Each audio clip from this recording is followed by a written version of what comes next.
কিন্তু মালিক রে 5 বারের ভিতরে কিন্তু একবারও সে সাড়া দিল না।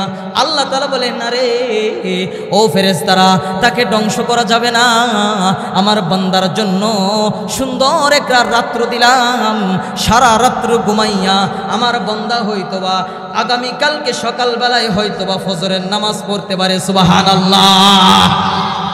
ফজরের নামাজও আসলো না। এরকম ভাবে আল্লাহ তাআলা বলে এই মাসে না পরের মাসে, এই বছরে না পরের বছরে, এরকম ভাবে আল্লাহ তাআলা রহমতের দৃষ্টি দিয়া মৃত্যুর আগ পর্যন্ত বান্দার দিকে তাকায়া থাকে। বান্দারে কোন সময় মায়া নিয়া কলিজা ভরা ব্যথা নিয়া আমাকে একটা ডাক দিবি, গফফার আল্লাহ রহমান রহিম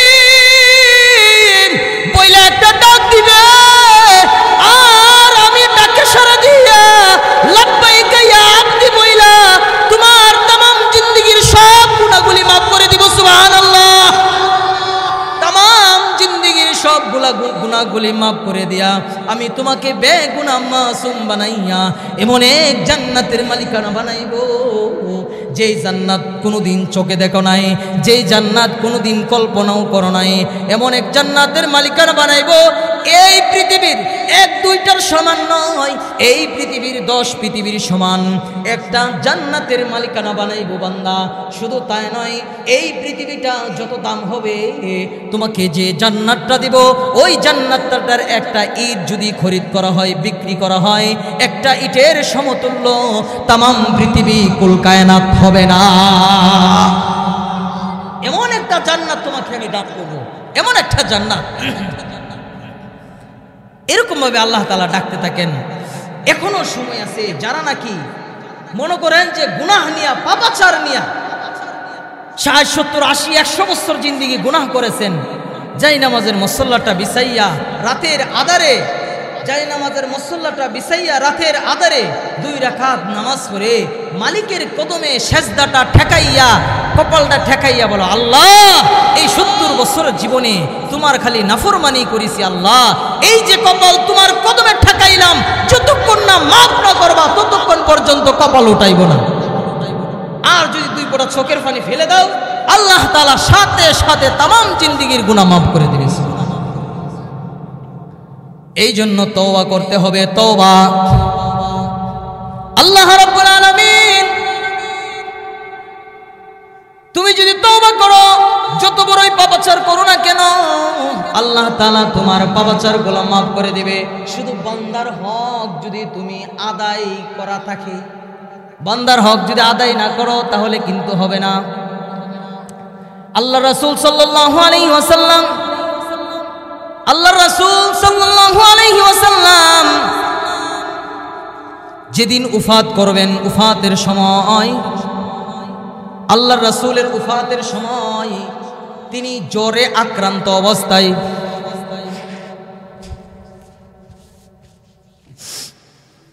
তিনি জ্বরে আক্রান্ত অবস্থায় আল্লাহর রাসূল বিছানায় শুয়ে আছেন।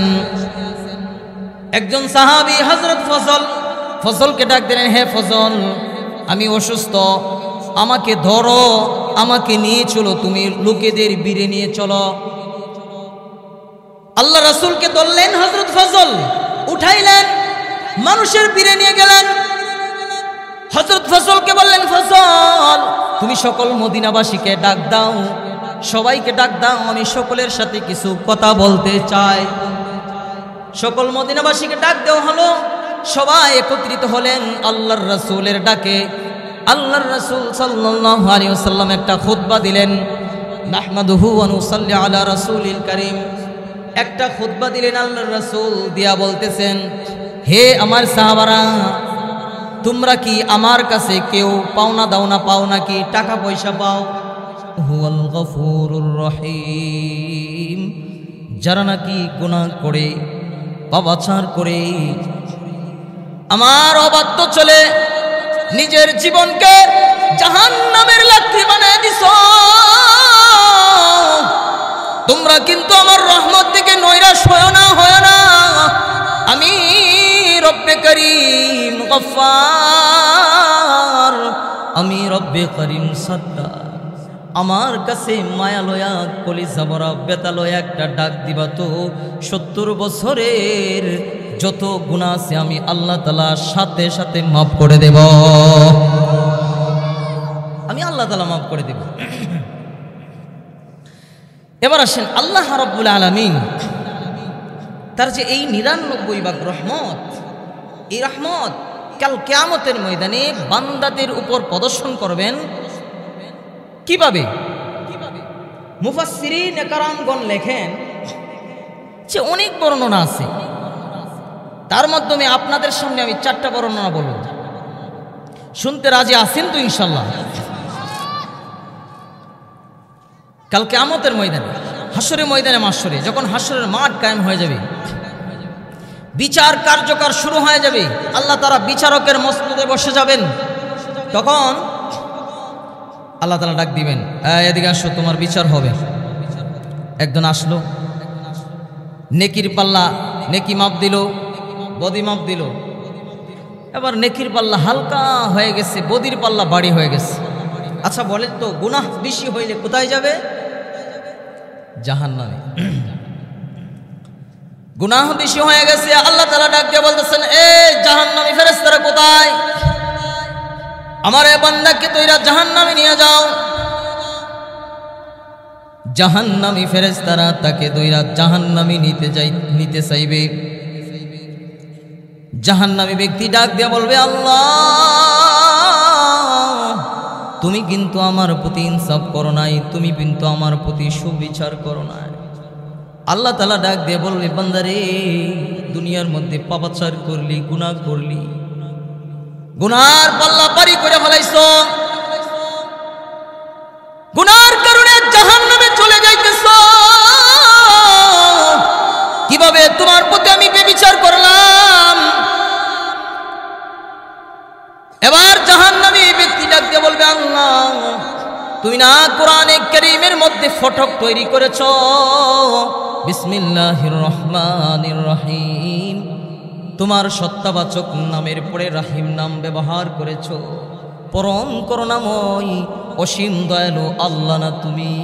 তুমি না রহমান, তুমি না সত্তার, তুমি না সত্তারুল আয়ুব। মাওলা গো, এই নামগুলো তো গুনাহগারদের জন্য রেখেছো, আজকে যদি গুনাহগারদের প্রতি এই নামগুলো তুমি প্রয়োগ না করো, তার কোন দিন তুমি করবা? আল্লাহ তাআলা বলবেন, সাদাকাতা ইয়া আবদি, এই ফেরেশতারা আমার বান্দা সত্যি কথা বলেছে, তাড়াতাড়ি আমার বান্দাকে জান্নাতের দিকে নিয়ে যাও। জান্নাতি ফেরেশতারা রেশমি কাপড় পরাইয়া তাকে সুস্বাগতম জানাইয়া জান্নাতে নিয়ে যাবে, জান্নাতে নিয়ে যাবে। 1 নম্বর। 2 নম্বর, আরেক ব্যক্তিকে আল্লাহ তাআলা ডাক দিবে, আসো বিচার হবে। 2 জন ব্যক্তিকে বিচার করবে, জাহান্নামের কারণে জান্নাত, গুনাহের কারণে জাহান্নামী হয়ে যাবে। আল্লাহ তাআলা বলবে, এই জাহান্নামী ফেরেশতারা, ওই আমার দুনু বান্দাকে দইরা জাহান্নামের দিকে নিয়ে যাও। ফেরেশতারা আগুনের জিনজির লাগাইতে চাইবে, কিন্তু আল্লাহ তাআলা কথাটা বলার সাথে সাথে একজন জাহান্নামের দিকে দৌড় দিবে, জাহান্নামের দিকে দৌড় দিবে, পিছনে আর তাকাবে না। আরেকজন জাহান্নামের দিকে চাইবে, কিন্তু বারবার পিছনের দিকে তাকাবে, বারবার পিছনের দিকে তাকাবে। আল্লাহ তাআলা ডাক দিয়ে বলবে, এই দাঁড়া দাঁড়া, দুজন দাঁড়া, তুমি যে জাহান্নামের দিকে সিধা দৌড় দিয়েছো, আমি বলার সাথে সাথে তুমি জাহান্নামের দিকে দৌড় দিয়েছো, কারণটা কি? বান্দা তখন ডাক দিয়ে বলবে, আল্লাহ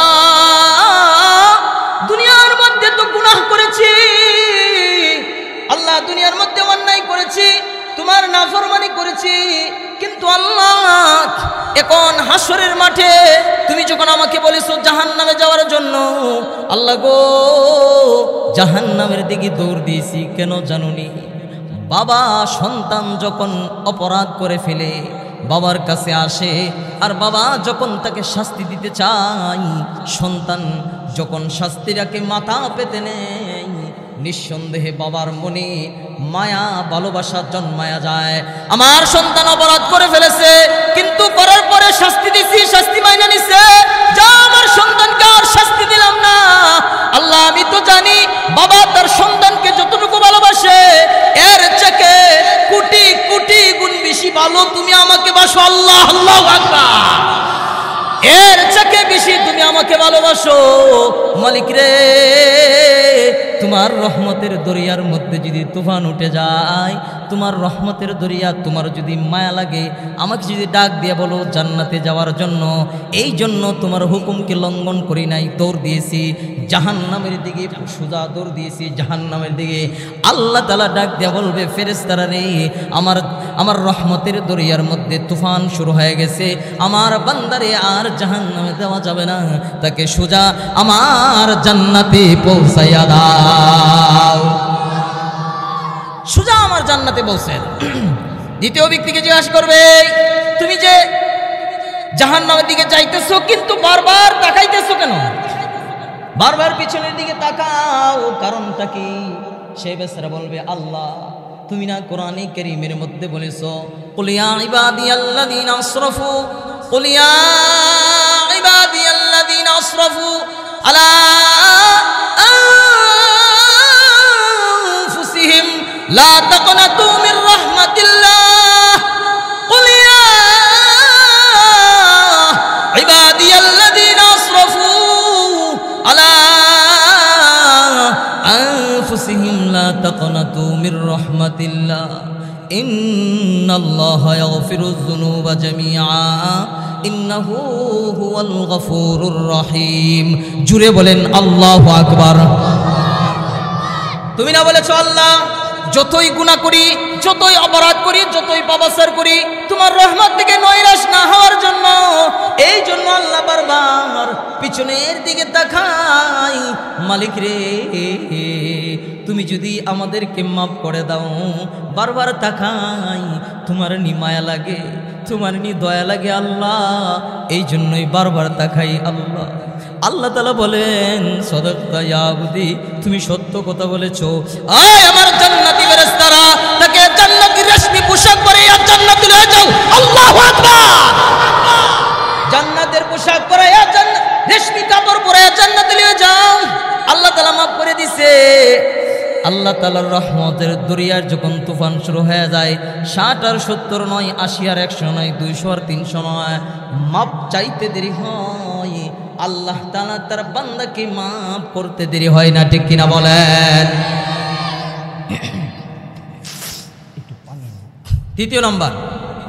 তৃতীয় নম্বর ব্যক্তিকে আল্লাহ তাআলা ডাক দিবে, এই আসো, তোমার বিচার হবে।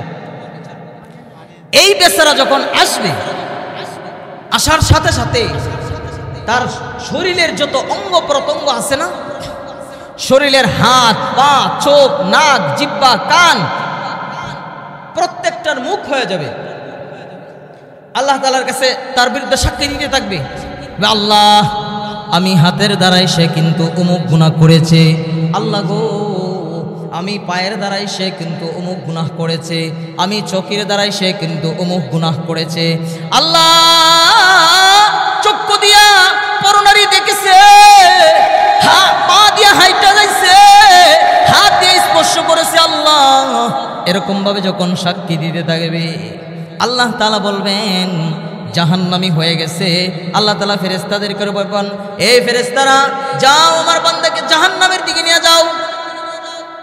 এবার যখন জাহান্নামের দিকে নিয়ে যাইবে, ওই বেচারা বলবে, আল্লাহ তুমি কিন্তু আমার প্রতি সুবিচার করো নাই, তুমি কিন্তু আমার প্রতি বিচার করো নাই। আল্লাহ তাআলা বলবে, বান্দারে দুনিয়ার মধ্যে যে পাপাচার করেছো, গুনাহ করেছো, এই গুনার কারণেই তো আজকে তুমি জাহান্নামে চলে যাচ্ছ, কিভাবে তোমার প্রতি আমি সুবিচার করলাম না?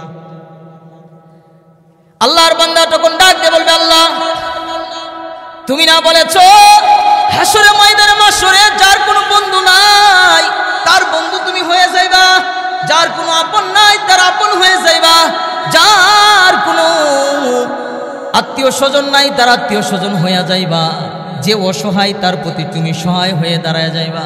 আল্লাহ গো দেখো না আজকে আমার কেউ তো আপন নাই, আমার হাত আমার পর হয়ে গেছে, আমার পা আমার পর হয়ে গেছে, আমার চক্ষুগুলো আমার বিরুদ্ধে সাক্ষী দিতেছে, আমার জিহ্বাটা আমার বিরুদ্ধে সাক্ষী দিতেছে, আমার প্রত্যেকটা অঙ্গ প্রত্যঙ্গ আমার বিরুদ্ধে সাক্ষী দিতেছে। আল্লাহ, আজকে যদি তুমি তোমার ওয়াদা রক্ষা না করো, আজকে যদি তুমি গুনাহগারদের বন্ধু না হও, বলো না আর কোন দিন তুমি গুনাহগারদের বন্ধু হইবা।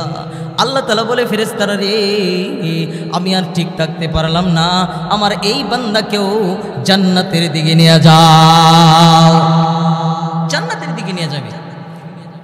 চতুর্থ শ্রেণীর লোককে আল্লাহ তাআলা ডাক দিবে, আসো তোমার বিচার হবে।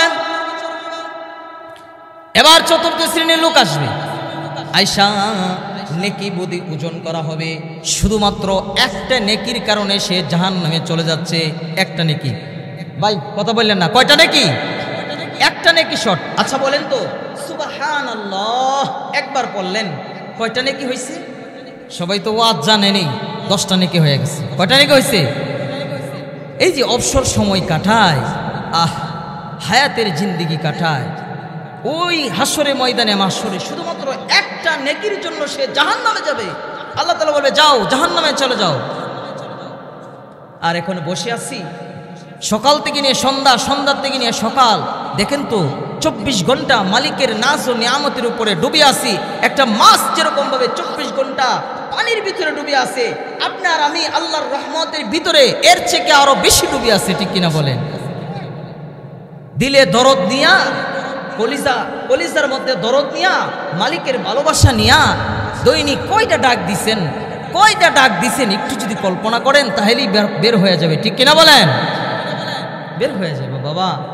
এই হায়াতের সময় ফুরাইয়া যাচ্ছে। বলবেন যে কালকে নামাজ পড়বো, কালকে বলবেন যে পরশু নামাজ পড়বো, পরশু বলবেন যে আর একদিন পরে নামাজ পড়বো। এরকম করতে করতে হঠাৎ করে একদিন আপনার সামনে মালাকুল মউত এসে যাবে, তখন আপনার জীবনের সমাপ্তি ঘটে যাবে, আর কাম হবে না, কালকে আর কোনোদিন আসবে না। এখনো সময় আছে, আল্লাহর দিকে ডাবে। তখন একটা নেকির কারণে সে জাহান্নামে চলে যাইতেছে।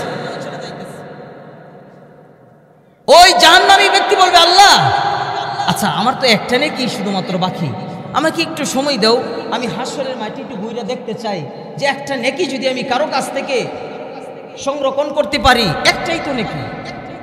আল্লাহ তাআলা ডাক দিয়ে বলবেন, আজও কি তুমি নেকির আশা করো? আরে আজও কি তুমি নেকির আশা করো? আরে আজকের দিনের সম্পর্কে তো আমি কোরআনে কারীমের মধ্যে অনেক আগেই বলে দিয়েছি। আরে আজকের দিন তো ওই দিন, ইয়াউমা ইয়াফিরুল মারউ মিন আখিহি, ইয়াউমা ইয়াফিরুল মারউ মিন আখিহি ওয়া উম্মিহি ওয়া আবিহি ওয়া সাহিবাতিহি ওয়া বানিহি। আজকে তো ওই দিন, যেই দিন তার বাবা তার সন্তানকে চিনবে না, মা তার সন্তানকে চিনবে না, ভাই তার ভাইকে চিনবে না, বন্ধু তার বন্ধুকে চিনবে না। আজকে তো ওই দিন শুরু হয়ে গেছে। আজকেও কি তুমি নেকির আশা করো? বলবে, আল্লাহ একটা নেকি আমাকে একটু সময় দেন না, আমি হাসরের মাঠে গিয়ে দেখতে চাই একটা নেকি আনতে পারি কিনা। আল্লাহ তাআলা বলবেন, যাও দিয়া দিলাম, সময় দিয়া দিলাম, একটা নেকি নিয়ে আসো। জাহান্নামী ব্যক্তি হাসরের মাঠে যাবে, দৌড়াইবে, পেরেশান অবস্থায় দৌড়াইতে থাকবে, শুধুমাত্র একটা নেকির জন্য দৌড়াইতে থাকবে। হাসরের মাঠে দৌড়াইবে অস্থির অবস্থায়। হঠাৎ করে তার বন্ধু সামনে পড়বে, বন্ধুকে ডাক দিয়ে বলবে, বন্ধুরে দুনিয়ার মধ্যে কত উপকার তোকে আমি করেছিলাম, দুনিয়ার মধ্যে কত উপকার তোকে আমি করেছিলাম, দুনিয়ার মধ্যে কত টাকা দার তোমাকে আমি দিয়েছিলাম, কত বিপদের দিন আমি তোমার পাশে দাঁড়িয়েছিলাম। বন্ধুরে আজকে এই যে তোর বন্ধু শুধুমাত্র একটা নেকির জন্য জাহান্নামে চলে যাচ্ছে, দিবিনি একটা নেকি দিয়া সাহায্য করবিনি। বন্ধু তখন সাথে সাথে ডাক দিয়া বলবে, কে হে তুমি? দুনিয়ার মধ্যে আমার কোন বন্ধু বান্ধব ছিল না, ওই প্রতারক, যাও যাও আমার কাছ থেকে দূর হও, দূর হও, নাউজুবিল্লাহ। দূর দূর করে তাড়াই দিবে বন্ধুরে। বন্ধু দূর দূর হয়ে চলে আসবে। হাসরের মাঠে একটি মাত্র নেকির জন্য দৌড়তে থাকবে। হঠাৎ করে দেখা পারবে তার বড় ভাইয়ের সাথে, ভাই, আপন ভাই, রক্তের ভাই। ভাইকে ডাক দিয়ে বলবে, ভাই, দুনিয়ার মধ্যে কত কষ্টই তুমি করেছো, আমার জন্য, আমাদের জন্য বিদেশ গিয়েছো, কত টাকা কামাই করে আমার শখ আহ্লাদ পূরণ করেছ। বাইরে আজকে তোমার এই ছোট ভাই শুধুমাত্র একটা নেকির জন্য জাহান্নামে চলে যাচ্ছে। দিবানি একটা নেকি দিয়া তোমার এই ভাইকে জান্নাতের মালিকানা বানাইবানি। তখন বড় ভাই ডাক দিয়া বলবে, দুনিয়ার মধ্যে তো আমার কোনো ভাই বোনই ছিল না, তুমি কোত্থেকে আইছো? আমার তো দুনিয়ার মধ্যে কোনো ভাই বোন নাই। বিশ্বাস হইতেছে না, ঠিক না? আল্লাহ তাআলা কোরআনে কারীমের মধ্যে বলছেন, হুজুররা বসে আছেন, ইয়াউমা ইয়াফিরুল মারউ মিন আখি ওয়া উম্মিহি ওয়া আবি ওয়া সাহিবাতিহি ওয়া বানি লিকুল্লি ইমরিইন মিনহুম ইয়াউমাইদিন শানুন ইউগনি। আল্লাহ তাআলা বলবেন, কেউ কাউকে চিনবে না, কেউ কাউকে চিনবে না। তখন দৌড়ে যাইবে তার স্ত্রীর কাছে, আপন স্ত্রীর সাথে তার দেখা হয়ে যাবে। স্ত্রীকে ডাক দিয়ে বলবে, ও আমার অর্ধাঙ্গিনী, ও আমার আদরের স্ত্রী, কত কষ্ট করেছি দুনিয়ার মধ্যে তোমার জন্য, এই সোনার জীবনকে কয়লা করে দিয়েছি তোমার শখ আহ্লাদ পূরণ করার জন্য। বিবি রে, দুনিয়ার মধ্যে তোমাকে শখ আহ্লাদ পূরণ করার জন্য আমি কত কষ্ট করেছি, আজকে একটা নেকির জন্য তোমার স্বামী জাহান্নামে চলে যাচ্ছে, দেও না একটা নেকি দিয়া স্বামীকে একটু সাহায্য করো না। স্ত্রী ডাক দিয়ে বলবে, কে হে প্রতারক, তুমি কোত্থেকে এসেছো? দুনিয়াতে তো আমার কোনো বিয়ে হই নাই, স্বামী আসবে কোত্থেকে? নাউজুবিল্লাহ। স্ত্রীর কাছ থেকে চলে আসবে, বাবার কাছে যাবে, বাবাকে বলবে, বাবা একটা নেকি দিয়ে সাহায্য করো। বাবা বলবে, না, সাহায্য করা যাবে না, দুনিয়ার মধ্যে আমি বিয়েই করি নাই, সন্তান আসলো কোত্থেকে? বাবাও তারে দিবে। লাস্টে যাবে মার কাছে, গিয়ে বলবে, মা গো, ও মা, 10 মাস 10 দিন গর্ভে ধারণ রেখেছ, 10 মাস 10 দিন তোমার গর্ভে আমি ছিলাম, কত লাথি মা তোমার কলিজায় আমি মেরেছি মা, প্রসবের সময় কলস কলস রক্ত গিয়েছে মা, কত কষ্ট করেছো, বেহুশ হয়ে গেছো, আমার কান্নার আওয়াজে আবার হুঁশ এসেছে। মাগো 2 বছর বুকের দুঃখ খাওয়াইছ, তোমার কুলটা ছিল আমার জন্য প্রস্রাব পায়খানার একটা জায়গা মা। মাগো নিঃস্বার্থ ভালোবাসা সারাটা জীবন দিয়ে গেছো, আমার জন্য এত পরিমাণে কষ্ট করেছো তুমি মা, দুনিয়ার মধ্যে আর কেউ করে নাই গো মা। আজকে তোমার এই সন্তান একটি মাত্র নেকির জন্য জাহান্নামে চলে যাচ্ছে গো মা, দিবানি একটা নেকি দিয়া তোমার সন্তানকে সাহায্য করবানি গো মা। মা তখন ডাক দিয়ে বলবে, কে তুমি? দুনিয়ার মধ্যে তো আমার কোনো বিয়েই হয় নাই, দুনিয়ার মধ্যে আমার কোনো বিয়েই হয় নাই, আমার সন্তান আসবে কোত্থেকে? আমার কোনো সন্তান নাই, এই তুমি আমার কাছ থেকে দূরে সরে যাও, আজকে আমি আমার নিজেকে নিয়ে খুব চিন্তিত। ইয়া নাফসি ইয়া নাফসি, আজকে আমি ইয়া নাফসি, আজকে আমার নিজেকে নিয়ে আমি খুব চিন্তিত, আমি আজকে ইয়া নাফসি, আমাকে কে বাঁচাবে? প্রত্যেক নবী পয়গম্বররা পর্যন্ত বলতে থাকবে ইয়া নাফসি ইয়া নাফসি। মুসা আলাইহিস সালাতু আসসালাম বলবে ইয়া নাফসি, হযরত ঈসা নবী বলবেন ইয়া নাফসি, হযরত ইব্রাহিম বলবেন ইয়া নাফসি, হযরত আদম নবী বলবেন ইয়া নাফসি, হযরত ঈসা রুহুল্লাহ বলবেন ইয়া নাফসি ইয়া নাফসি। কেউ আপনার সাহায্য করতে আসবে না। নবীরা বলবে আল্লাহ আমার উম্মতের দরকার নাই, পীররা বলবে আল্লাহ আমার মুরিদের দরকার নাই, হুজুর বলবে আল্লাহ আমার ছাত্রর দরকার নাই, ইমাম সাহেব বলবে আল্লাহ আমার মুসল্লির দরকার নাই, মা বলবে আল্লাহ আমার সন্তানের দরকার নাই। ইয়া নাফসি ইয়া নাফসি, শুধু আমাকে বাঁচাও, আমাকে বাঁচাও, আল্লাহু আকবার আল্লাহু আকবার, শুধু আমাকে বাঁচাও, আমি ছাড়া আর কাউকে বাঁচাইবার জন্য আমি আজকে রিকোয়েস্ট করব না।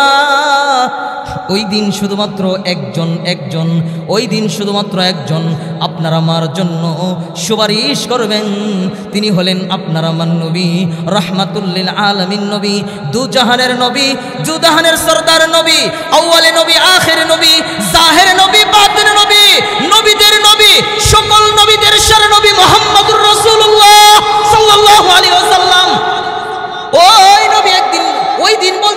ইয়া উম্মতি ইয়া উম্মতি, আল্লাহ আমাকে বাঁচাইবার কোনো দরকার নাই, আমাকে বাঁচাইবার কোনো দরকার নাই, আজকে আমার উম্মতকে তুমি বাঁচাও, আজকে আমার উম্মতকে তুমি জান্নাতে নিয়ে যাও। সুবহানাল্লাহ।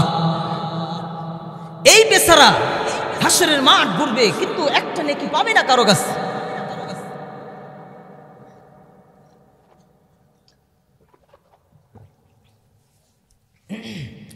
একটা নেকি পর্যন্ত পাবে না। আরেক বেচারার কাছে একটা নেকি ছিল। কয়টা নেকি? একটা নেকি ছিল। ওই বেচারা বলতেছে, আচ্ছা যাই হোক, আমি তো একটা নেকি দিয়ে আর জান্নাতে যাইতে পারবো না। বেচারার এক নেকি শর্ট, সে জাহান্নামে চলে যাচ্ছে, আর আমার এক নেকি দিয়ে কি জান্নাতে যাওয়া যাবে? আচ্ছা একটা নেকি তারে দিয়ে দেই। এই ভাই এদিকে আস, তোমার কয় নেকি শর্ট? বলে একটা। আমার কাছে একটা নেকি আছে, নাও একটা নেকি লইয়া জান্নাতে যাও। ওই বেচারা জান্নাতের মালিকানা হয়েছে কিনা? এবার জান্নাতের মালিকানা হয়ে গেছে। আল্লাহ তাআলা ডাক দিয়ে বলবেন, এ জান্নাতি ফেরেশতারা, আমার উভয় বান্দাকে তোমরা জান্নাতের দিকে নিয়ে যাও। সুবহানাল্লাহ কইলেন না? উভয় বান্দাকে অর্থাৎ দুজনকে জান্নাতের দিকে নিয়ে যাও। ফেরেশতারা বলবে, আল্লাহ কিভাবে গো মালিক? একজন তো জান্নাতি হয়েছে, আরেকজন তো একটা নেকি ছিল ওইটাও দিয়া দিছে, সে তো তার কোনো নেকি নাই, সে কিভাবে জান্নাতি হবে? আল্লাহ তাআলা বলবেন, একজন আমল দিয়া জান্নাতের মালিকানা হয়েছে, আরেকজন দানশীলতার কারণে দান করছে একটা নেক। এই জন্য আমি আল্লাহ, আমি রহমান, আমি গফফার, আমি সাত্তার, তারে কি কইরা রে জাহান্নামে দেই? সে তো তার ভাইকে একটা নেকি দান করে দিছে। আমি আল্লাহর কিছু গুণবাচক নাম আছে গুনাহগারদের জন্য, ওই নামগুলা প্রয়োগ করে আজকে তাকে আমি জান্নাতের মালিক বানায় দিলাম। উভয় বক্তা, উভয় আল্লাহ তাআলার বান্দা জান্নাতি হয়ে যাবে।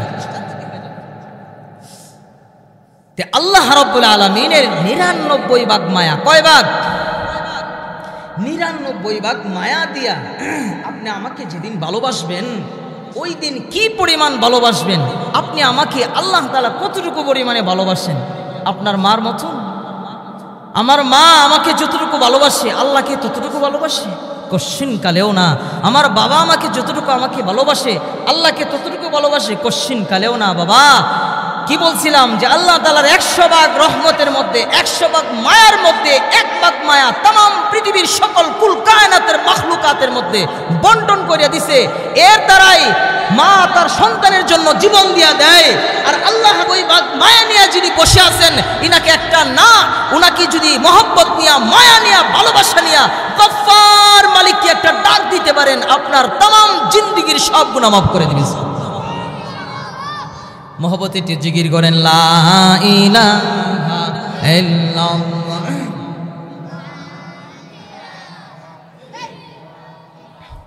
লা ইলাহা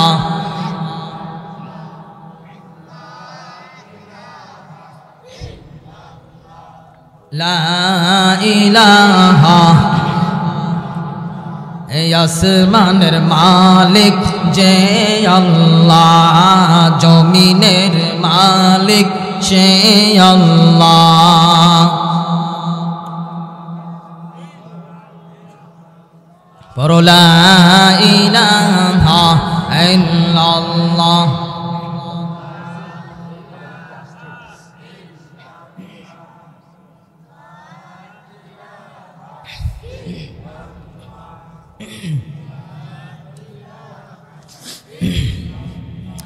লা ইলাহা ইল্লাল্লাহু মুহাম্মাদুর রাসূলুল্লাহ সাল্লাল্লাহু আলাইহি ওয়াসাল্লাম। তাহলে আমাদের তওবা করতে হবে। দুনিয়ার জমিনের মধ্যে কি করতে হবে? তওবা করতে হবে। তওবার 4 তরিকা। কয় তরিকা?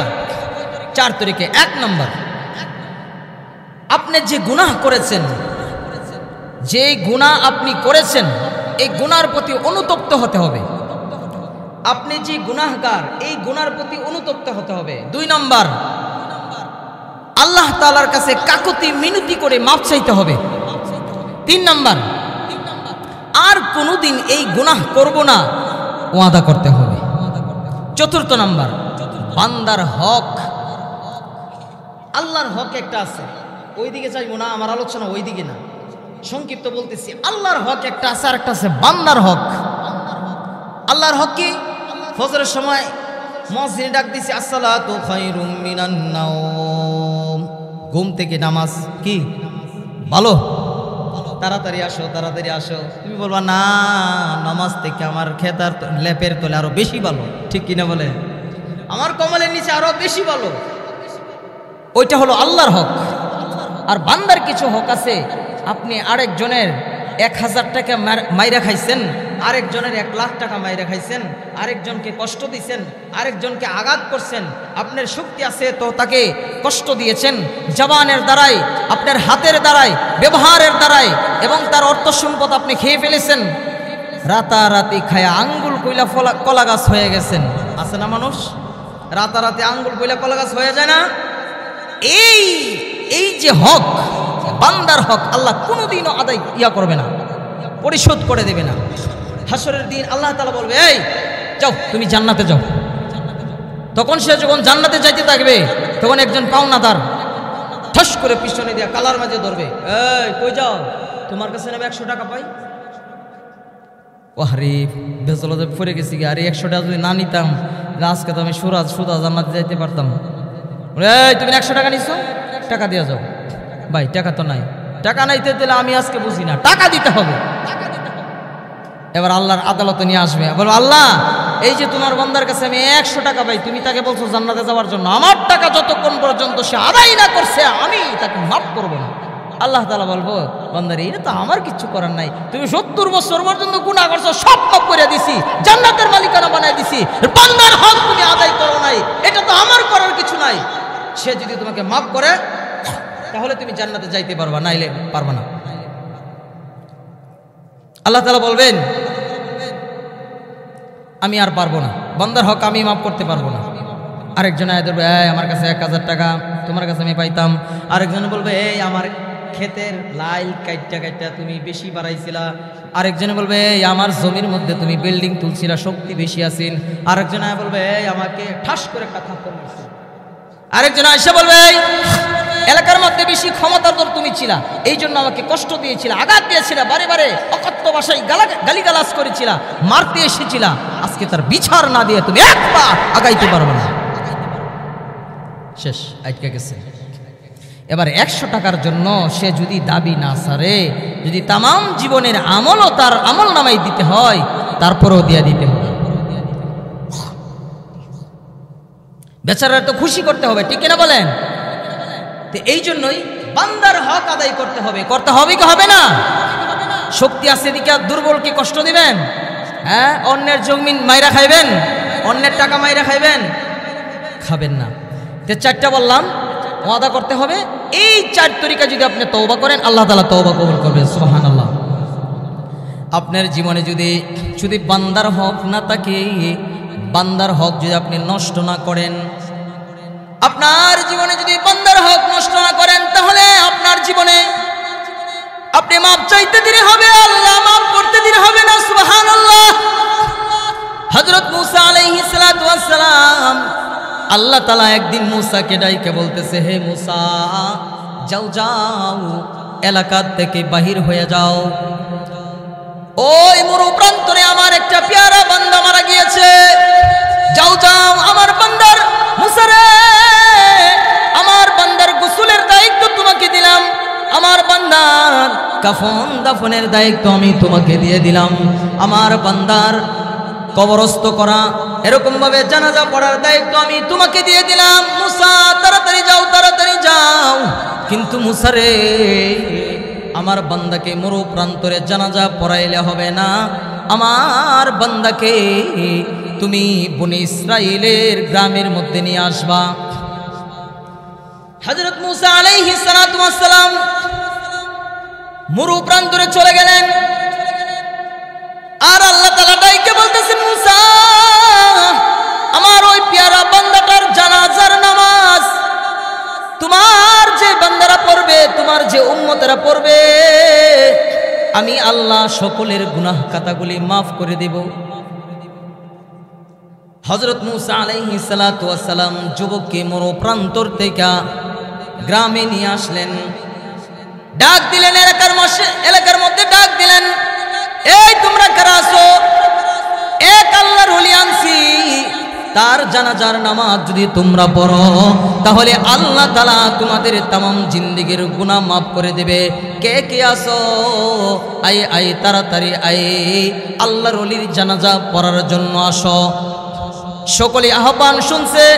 এক জানাজা পড়া যদি तमाम জিন্দেগীর গুনাহ মাফ হয় তাহলে তো জানাজাটা পড়তেই হয়। বনি ইসরাইলের কোনো মানুষ বাকি নাই, সবাই জানাজার মধ্যে শরীক হয়েছে, সবাই তার জানাজার নামাজ পড়েছে। কিন্তু এমন একজন আল্লাহর ওলির জানাজার নামাজ পড়া নিজের গুনাহ কাতা মাফ হইল, নিজের গুনাহ মাফ হবে। ওই লোকটাকে একটু দেখতে চাই। মুসা কালিমুল্লাহ, যে আল্লাহর ওলির জানাজা পড়া নাকি আমাদের গুনাহ মাফ হইল, ওই আল্লাহর ওলির চেহারাটা একটু দেখতে চাই। মুসা, হযরত মুসা আলাইহিস সালাতু ওয়াস সালাম যুবকের মুখটা খুলে দিলেন। মুখটা খুলে দেওয়ার সাথে সাথে বনি ইসরাইলের সকল মানুষেরা ডাইকা বলতেছে, সকলে একটু আগায় বসেন, একটু আগায় বসেন। আচ্ছা বাসানেরা, আপনারা দুটো পায়ে হাত রেখে বলি, সামনে একটু এলোমেলো করবেন না। আপনি তো জানেন না এখানে বসলে এলোমেলো করলে যে কতটা একটু খারাপ লাগে। আমি কতটা গুছায় বলতেই পারতেছি না আপনাদের সামনে। একটু একটু আগায় বসেন। লা ইলাহা ইল্লাল্লাহ, লা ইলাহা ইল্লাল্লাহ, লা ইলাহা ইল্লাল্লাহ, মুহাম্মাদুর রাসূলুল্লাহ সাল্লাল্লাহু আলাইহি ওয়াসাল্লাম। বনি ইসরাইলের সকল মানুষের প্রশ্ন হলো, এই যুবকের জানাজা পড়া আমাদের গুনাহ মাফ হবে, এই যুবককে একটু দেখতে চাই। ও আল্লাহর কালিম, যার জানাজা পড়া নি আমাদের গুনাহ মাফ হইল, ওই আল্লাহর ওলির চেহারাটা একটু দেখতে চাই। মুসা পয়গম্বর ওই যুবকের চেহারাটা খুইলা দিল বনি ইসরাইলের সামনে। সকল মানুষ যুবককে দেখে অবাক হয়ে গেছে। ডাক দিয়ে বলতেছে, ও মুসা, এই যুবকের জানাজা পড়া নিয়ে আমাদের গুনাহ মাফ হইল। এই যুবক তো ওই যুবক, যেই যুবক নিয়ে নাকি আজকে থেকে 1 বছর আগে আমরা গ্রাম ছাড়া করে দিয়েছিলাম, গ্রাম থেকে তাড়িয়ে দিয়েছিলাম। তার গুনাহের কারণে, পাপাচারের কারণে, এমন কোনো গুনাহ নাই এই যুবক করে নাই। জিনাহ করেছে, মদ পান করেছে, পাপাচার করেছে, দুনিয়ার সকল পাপাচারে যুবক করেছে। ও আল্লাহর খলিল মুসা, এই যুবকের জানাজা পড়া নিয়ে আমাদের গুনাহ মাফ হইল। এটা আমাদের মনের ভিতরে একটা প্রশ্ন জাগলো। হযরত মুসা আলাইহিস সালাতু ওয়াস সালাম নিজের কওমের প্রশ্ন লইয়া আল্লাহর দরবারে হাজির। বলতেছে, আল্লাহ মাবুদ রে, তোমার কুদরত বুঝতে পারি না, যে এই যুবকরে নাকি তারা অবাঞ্ছিত করে গ্রাম থেকে তাড়াইয়া দিল, গুনাহের জন্য দৌড়াইয়া দিল। ওই যুবকের জানাজা পড়া নি সবার গুনাহ মাফ হইল। আল্লাহ তাআলা তখন ডাক দিয়ে বলতেছে, মুসা, তুমি আমার এই বান্দার বিষয় জানো না? মুসা রে, সকল মানুষ আমার এই পেয়ারা বান্দাটার দুশমন হয়ে গেছে। তার গুনাহের কারণে, পাপাচারের কারণে সকল মানুষই তার দুশমন হয়ে গেছে। তাকে সবাই মিলা গ্রাম ছাড়া করে দিয়েছে। তার কোনো সাথী নাই, থাকার কোনো জায়গা নাই, খাবারের কোনো ব্যবস্থা নাই। একটা মাত্র ছাগল নিয়ে আসে মরু প্রান্তরে চলে গেছে। সারাদিন ছাগলকে ঘাস খাওয়ায়, রাতের বেলায় ছাগলের দুধ দহন করে ক্ষুধার জ্বালা মেটায়। মুসা রে, এরকম ভাবে তার জীবন অতিবাহিত হতে শুরু হইল। হ্যাঁ, ওই পাপিষ্ঠ বান্দা একদিন আমার দরবারে সেজদায় পড়ে বলতেছে, আল্লাহ মাওলা তুমি না তাওবাকারীকে পছন্দ করো আল্লাহ। আমি তোমার কাছে তওবা করতেছি মালিক, দুনিয়ায় জীবনে যত গুনাহ করেছি আল্লাহ রব্বুল আলামিন, সকল গুনাহের প্রতি তোমার কাছে লজ্জিত হইয়া আল্লাহ গো তোমার কাছে মাপ চাইতেছি আল্লাহ, তুমি মাফ করে দাও, আর কোনোদিন আমি গুনাহ করব না। এ বলে ওয়াদা করছে যুবক মুসা রে। এই যুবক যখন ওয়াদা করেছে, আমি যুবককে মাপ না করতে পারি নাই, মাপ না করে থাকতে পারি নাই। আমি যুবকের তামাম জিন্দেগির সকল গুনাহ খাতাগুলি মাফ করে দিয়েছি, সব গুনাহগুলি মাফ করে দিয়েছি। 1 বছর অতিবাহিত হয়ে গেল, হঠাৎ করে সে অসুস্থ হয়ে পড়ল। অসুস্থের সময় সে যখন মৃত্যুর যন্ত্রণায় কাতরাইতে শুরু করলো, ওই যুবকটা ডান দিকে তাকাইলো, মুখের মধ্যে পানি দেওয়ার মতো কেউ নাই। বাম দিকে তাকাইলো, পানির জ্বালা পিপাসার জ্বালা মিটাইবার মতো কেউ নাই। সামনে তাকাইলো, পিছনে তাকাইলো, কেউ নাই। তখন আমাকে ডাক দিয়ে বলতেছে, আল্লাহ রব্বুল আলামিন, এই দুনিয়ার মধ্যে তো আল্লাহ সকলার দুশ্মন আমি হয়ে গেছি, সবাই আমারে পর করে দিছে, গ্রাম থেকে ঘর সারা করে দিছে। আল্লাহ গো দুনিয়ার মধ্যে আমার কেউ আপন নাই। আজকে মৃত্যুর সময় আমার মুখে 1 ফোঁটা পানি দিবে এমন মানুষটাও আমার নাই। আল্লাহ তুমি না তওবাকারীকে পছন্দ করো আল্লাহ রব্বুল আলামিন, আমি তোমার কাছে তওবা করতেছি আল্লাহ, তুমি আমাকে মাফ করে দাও। কিন্তু রব্বুল আলামিন তোমার পেয়ারা বান্দাদের দল থেকে আমাকে কিন্তু তুমি বহিষ্কার কইরো না। সবাই তাদের দল থেকে আমাকে বহিষ্কার করে মরু প্রান্তরে পাঠিয়ে দিয়েছে। আল্লাহ হাসরের দিনে কিন্তু তুমি তোমার পেয়ারা বান্দাদের দল থেকে আমাকে বরখাস্ত করে দিও না, দূরে সরাইয়া দিও না। মুসা রে, আমার বান্দারা যখন এরকম ভাবে তওবা করতেছিল, আমার রহমতের দরিয়ার মধ্যে তুফান উঠে গেছে। তুফান, আল্লাহু আকবার। আমার রহমতের দরিয়ার মধ্যে তুফান উঠে গেছে। এমন একটা তওবা সে করলো, যেই তওবাটা সে তার নিজের জন্য করেছে। মুসা রে, এই তওবাটা যদি বনি ইসরাইলের সকল মানুষের জন্য সে করত, আমি তামাম বনি ইসরাইলের সকল মানুষকে আমি মাফ কইরা জান্নাতের মালিকানা বানায় দিতাম। কিন্তু যেহেতু সে দোয়াটা নিজের জন্য করেছে, তাই আমি বনি ইসরাইলের মানুষদের জন্য একটা সুসংবাদ রেখেছি। আমার এই পেয়ারা বান্দার জানাজার মধ্যে যেই শরীক হবে, বনি ইসরাইলের যেই মানুষই আমার এই পেয়ারা বান্দার জানাজার মধ্যে শরীক হবে, আমি রব্বি কারীম তাদের সকলের তামাম জিন্দেগির গুনাহ খাতাগুলি মাফ করে দেব। আল্লাহু আকবার। এই মালিক, এই রহমান, এই গফফার মালিক, এই মালিক আমাদেরকে এত ভালোবাসেন। সকালবেলায় উঠেছেন, ফজরের নামাজ পড়েন নাই, আপনিও পড়েন নাই, আমিও পড়ে নাই, কেউ পড়ে নাই, কিন্তু কিছুক্ষণ পরে কিন্তু রব্বে কারীম সুন্দর একটা নাস্তার ব্যবস্থা করে দিয়েছেন, ঠিক কিনা বলে? ফেরেশতারা বলে, আল্লাহ এই যে তোমার বান্দা ফজরের নামাজ পড়লো না, তুমি এত সুস্বাদু নাস্তার ব্যবস্থা তাকে করে দিলা। আল্লাহ গো আমাকে একটু শক্তি দাও, তোমার এই বান্দাকে আমি ধ্বংস করে দিতে চাই। আল্লাহ বলে, না, ধ্বংস করা যাবে না, আমি অপেক্ষা করি ফজর থেকে জোহর পর্যন্ত। আমার বান্দা ফজরে আসছে না তো কি হয়েছে, জোহরে যদি আয়সা আমার কদমে সাজদা দিয়ে দেয়, আমি আমার বান্দাকে ধ্বংস করতে দিব না। আবার যখন জোহরের সময় তুমি আমি কেউ আসি না, তখন আল্লাহ তাআলার কাছে ফেরেশতারা বলে, আল্লাহ এই তো জোহরে আসলো না, ধ্বংস করে দেই। আল্লাহ তাআলা বলে, না, এখনো করা যাবে না, আমি আসরের জন্য অপেক্ষা করতেছি। আসরের সময় বলে, আল্লাহ ধ্বংস করে দেই। বলে, না, মাগরিবের জন্য অপেক্ষা করি। মাগরিবের জন্য অপেক্ষা করি। আবার মাগরিবের সময় ফেরেশতারা বলে, আল্লাহ তোমার বান্দা মাগরিবের সময় তোমার নাফরমানি করেছে, তোমার ডাক সে কর্ণকহরে পৌঁছেছে, শুনেছে কিন্তু আসে নাই। আল্লাহ তাআলা বলেন না রে ফেরেশতারা, না, আমার বান্দা কি মারা যাবে না, আমার বান্দাকে ধ্বংস করা যাবে না, আমি এশার পর্যন্ত দেখতে চাই।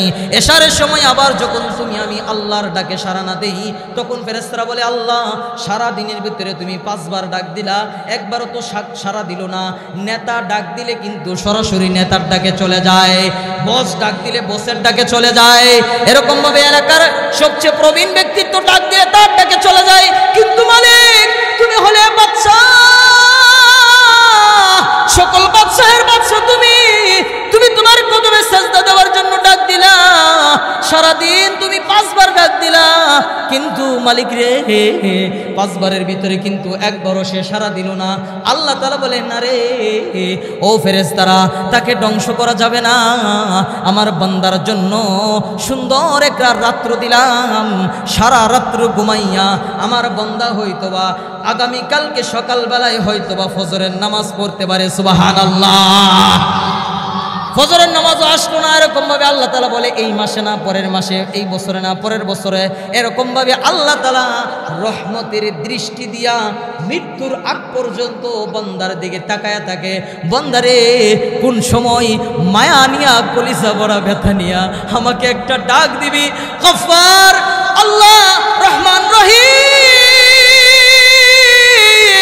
বইলা একটা ডাক দিবে, আর আমি ডাকে সাড়া দিয়া লাব্বাইকা ইয়া আবদি বইলা তোমার तमाम জিন্দেগীর সব গুনাহগুলি maaf করে দিব। সুবহানাল্লাহ।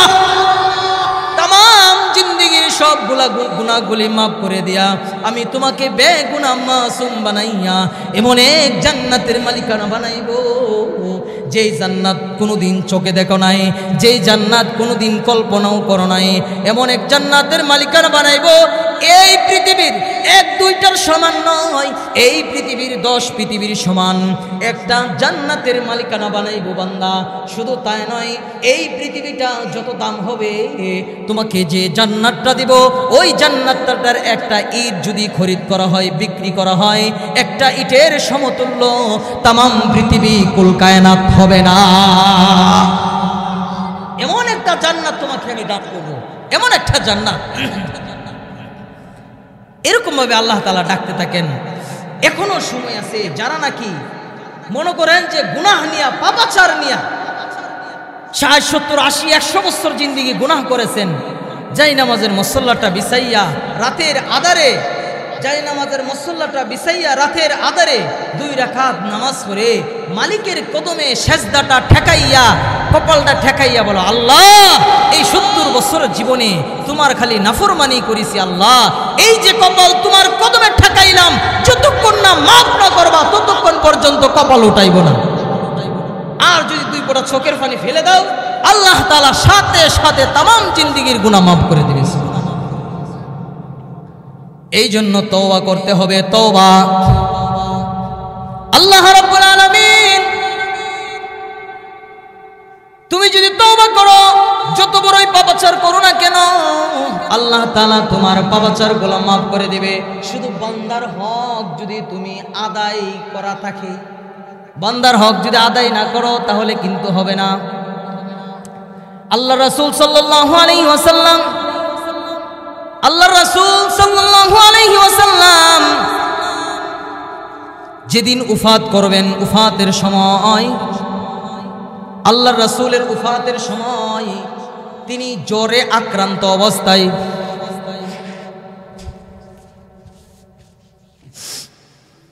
তিনি জ্বরে আক্রান্ত অবস্থায় আল্লাহর রাসূল বিছানায় শুয়ে আছেন।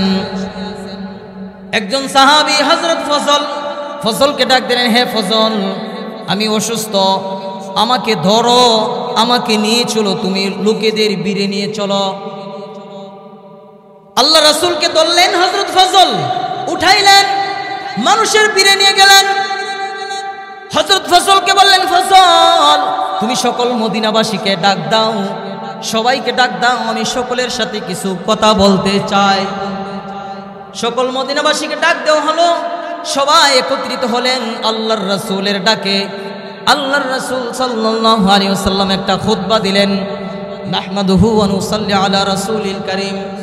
একটা খুতবা দিলেন আল্লাহর রাসূল, দিয়া বলতেছেন, হে আমার সাহাবারা, তোমরা কি আমার কাছে কেউ পাওনা দাওনা পাও নাকি? টাকা পয়সা পাও? হে আমার সাহাবারা, তোমরা কি আমার কাছে কোনো কিছু পাও নাকি? অথবা কাউকে কি আমি কোনো কষ্ট দিছি? আজকে আমার কাছ থেকে তোমরা পরিশোধ কইরা লাও। তো একজন সাহাবী বলতেছে, ইয়া রাসূলুল্লাহ, আপনার কাছে 3 টাকা পাই, 3 টাকা। আল্লাহ রাসূল বলেন, কিভাবে পাও একটু কি মনে করায় দিবা? সাহাবী বলতেছে, ইয়া রাসূলুল্লাহ, ভিক্ষুক আসছিল, ভিক্ষুকে টাকা দেওয়ার জন্য আপনার কাছে কোনো টাকা ছিল না গো রাসূল, আমার কাছ থেকে 3 টাকা ধার নিয়ে আপনি ভিক্ষুককে ভিক্ষা দিছিলেন। তার মানে আল্লাহর রাসূল এই 3 টাকা ঋণ রাইকাও কবর দেশে যাইতে চান না। 3 টাকার ঋণ রাইকাও কবর দেশে যাইতে চান না। কত সতর্কতা হয়ে যাইতেছেন। ডাক দিয়ে বলতেছে, ফজল, তাড়াতাড়ি তার 3 টাকা ঋণ শোধ করে দাও। 3 টাকা ঋণ শোধ করা দেওয়া হলো। আল্লাহর রাসূল বারবার বলতেছে, এই কেউ কে আসো? কাউকে কি আমি হাতের দ্বারাই, জবানের দ্বারাই, আচরণের দ্বারাই কষ্ট দিয়েছি? তাহলে আজকে আমাকে একটা কষ্ট দিয়া দাও। আল্লাহর রাসূল এরকম ভাবে বারবার বলতেছেন। একজন সাহাবী উঠে বসে, একজন সাহাবী বলতেছেন, ইয়া রাসূলুল্লাহ, আপনি ছুরির দ্বারাই আমার পিঠে আঘাত করেছিলেন গো আল্লাহর রাসূল। আল্লাহর রাসূল বললেন, এই ফজল, তাড়াতাড়ি যাও, বাসার থেকে ছুরি নিয়ে আসো। হযরত ফজল গেলেন, বাসার থেকে ছুরি নিয়ে আসলেন। এসে বলতেছেন, এই সাহাবী, কিভাবে তোমাকে আমি কষ্ট দিয়েছিলাম একটু কি বলবা? আমি তোমাকে কিভাবে আঘাত দিয়েছিলাম? সাহাবী বলতেছি, ইয়া রাসূলুল্লাহ, আপনি উটের পিঠে ছিলেন, আপনার উটের পাশাপাশি আমি হাঁটতেছিলাম, আপনি ছুরি ঘুরাইতেছিলেন, হঠাৎ করে আমার পিঠের মধ্যে লেগে গিয়েছে। আল্লাহ রাসূল বলেন, নাও, আমার হাত থেকে ছুরিটা নাও, যত লাগে আমাকে তুমি আঘাত করো, প্রতিশোধ নিয়ে নাও। সুবহানাল্লাহ। আল্লাহর রাসূল ছুরি হাতে দিলেন। ওই দিক দিয়া ফাতেমা, হযরত ফাতেমা বলতেছেন, বাবা ছুরি নিল কেন? ছুরি দিয়ে কি করবে? একজন বলতেছে যে প্রতিশোধ নিবে, প্রতিশোধ। হযরত ফাতেমা ডাক দিয়ে বলতেছে, হাসান, হুসাইন রে, যাও তাড়াতাড়ি যা, তোর নানাকে যেন কেউ আঘাত করতে না পারে। যত আঘাত লাগে তোদের পিঠের মধ্যে করবে, তোর নানাকে যাতে কেউ প্রতিশোধ না নিতে পারে। তাড়াতাড়ি যা। ওই দিক দিয়া আল্লাহর রাসূল তার হাতে ছুরি দিয়েছেন। ছুরি হাতে সাহাবী এবার দাঁড়িয়ে আছেন। আল্লাহ রাসূল বলতেছেন, এ সাহাবী, সময় নাই, তাড়াতাড়ি প্রতিশোধ নিয়ে নাও। এবার সাহাবী বলতেছেন, আল্লাহ রাসূল গো, আপনি আমার পিঠে যেই সময় আঘাত করেছিলেন, ওই সময় আমার শরীরে কোনো কাপড় ছিল না গো আল্লাহর নবী, আমার শরীরে কোনো কাপড় ছিল না। আল্লাহর রাসূল সাথে সাথে নিজের জামা মুবারক টান দিয়ে খুলে বলাইলেন, ডাক দিয়ে বললেন, সাহাবী, তাড়াতাড়ি নাও, তাড়াতাড়ি প্রতিশোধ নাও। হযরত আবু বকর ডাক দিয়া বলতেছে, এই সাহাবী, আমাদের পিঠ দেখোস না? তুই কি আল্লাহর রাসূলের পিঠের পিছনেই পড়ছস নাকি? হযরত উমর বলতেছে, সাহাবী, যত আঘাত লাগে আমার পিঠের মধ্যে কর, আল্লাহর রাসূলের পিঠের মধ্যে তুই আঘাত করিস না। হাসান আর হুসাইন ডাক দিয়া বলতেছে, আমার নানারে মেরো না, যত আঘাত লাগে আমরা দুই ভাইয়ের পিঠের মধ্যে করো, আমার নানার পাক গায়ে আঘাত করো না। এরকম ভাবে সবাই বলতেছে, কিন্তু সাহাবী ছুরি হাতে, কিন্তু হাত থেকে ছুরিটা এরকম ভাবে মাটিতে ফেলে দিয়েছে। সাহাবী আল্লাহর রাসূলের পিছনে গিয়ে নিজের জামাটা এরকম ভাবে টান দিয়ে আলোক করে নিজের বদনটা আল্লাহর রাসূলের বদন মুবারকের সাথে লাগায় দিছে। ঠোঁট দ্বারাই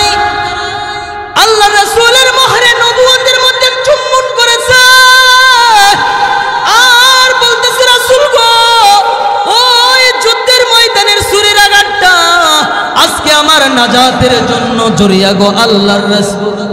আল্লাহ রাসূল গো নিজের আমল দিয়ে জান্নাতে যাইতে পারবো না।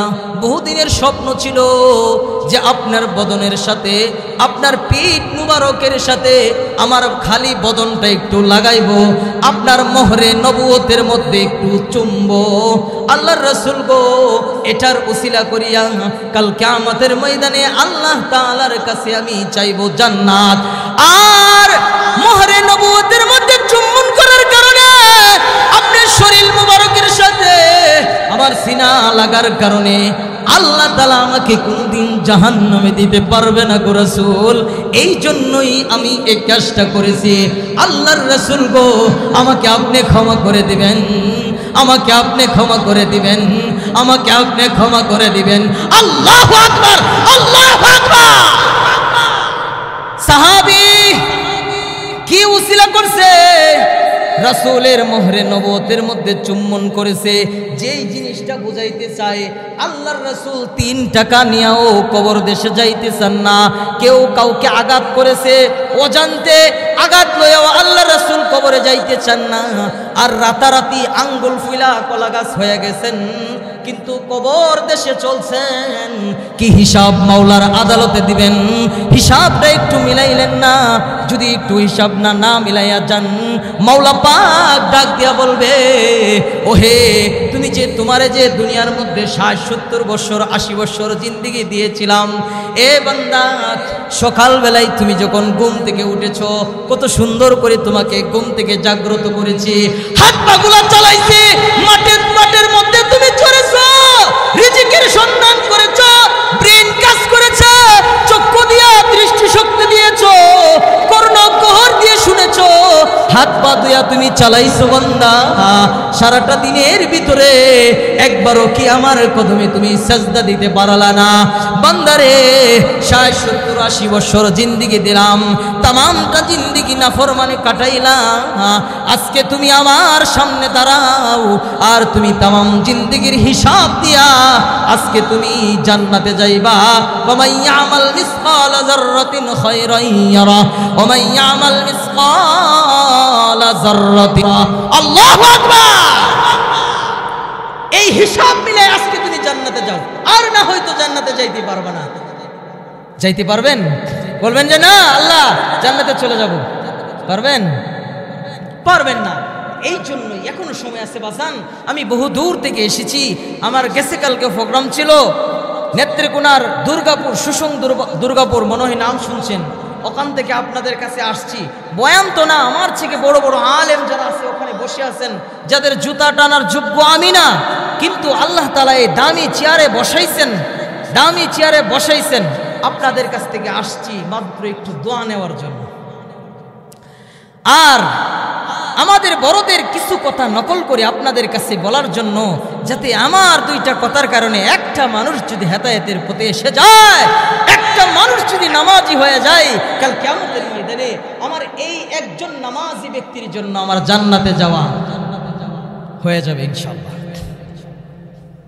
পদাতিতে আসছে, পদাতিতে আসছে, আর 5 মিনিট বাকি। আপনাদের পদাতিতে আলহামদুলিল্লাহ আয়েশা করছেন, বেশিক্ষণ আমি আর লম্বা করবো না, আলহামদুলিল্লাহ। তো এই জন্যই বলতেছি এখনো সময় আছে বাবা, মসজিদ ধরেন বাবা, এখনো সময় আছে, এখনো সময় আছে, মসজিদ ধরেন বাজান। এই দুনিয়াটা রঙ্গ তামাশার জায়গা নয়। এই দুনিয়াটা, দুনিয়ার মধ্যে রং তামাশা করবেন, দুনিয়ার মধ্যে খেলাধুলা করবেন, স্ত্রী সন্তানের সাথে সময় কাটাইবেন, সুদ খাইবেন, ঘুষ খাইবেন, মানুষকে ঠকাইবেন, এটার জন্য বাবা দুনিয়া না। আপনি ধরেন আপনি সুদ খাইতে খাইতে, আপনি সুদ খাইতে খাইতে 10,000 কোটি টাকার মালিক হয়ে গেলেন, 1 লাখ কোটি টাকার মালিক হয়ে গেলেন আজকে রাত্রে।